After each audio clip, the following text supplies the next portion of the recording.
Sa mga nagtatanong nga pala dyan kung paano sumali sa Bigo apps.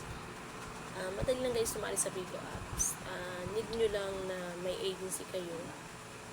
Pero okay lang naman walang agency. Pero kasi ang kagandahan sa may agency guys is may mag-help sa inyo at may magsusuporta sa inyo.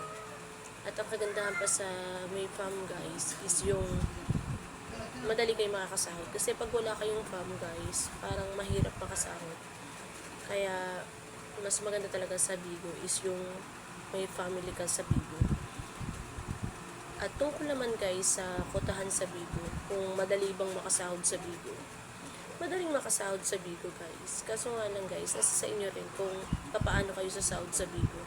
Kasi guys, kung tamad naman kayong mag-live at tamad kayong magpa-beans, magpa-kota, hindi rin kayo sasahod sa Bigo.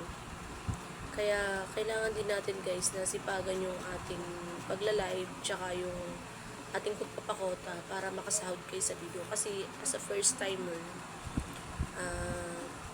kailangan yung ma-hit ang task ni Bigo.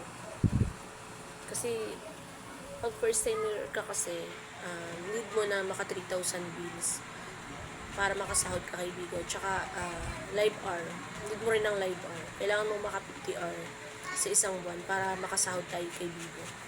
Kasi kung quota mo yung bills pero wala kang live hour, parang hindi ka rin sasahod. Kaya kailangan yung dalawang yun, partner yun. Kailangan may live hour ka at may quota kang bills para makasahod ka kay Bigo.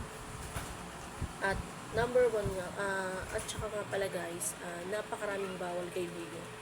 Yun yung susunod natin na pag-uusapan. Kaya kung may mga tanong kayo guys, please comment sa baba. At please click na rin may notification button para lagi updated sa aking mga bagong video. Comment na kayo sa baba guys para masagot natin yung mga katanungan niyo. Okay guys, thank you.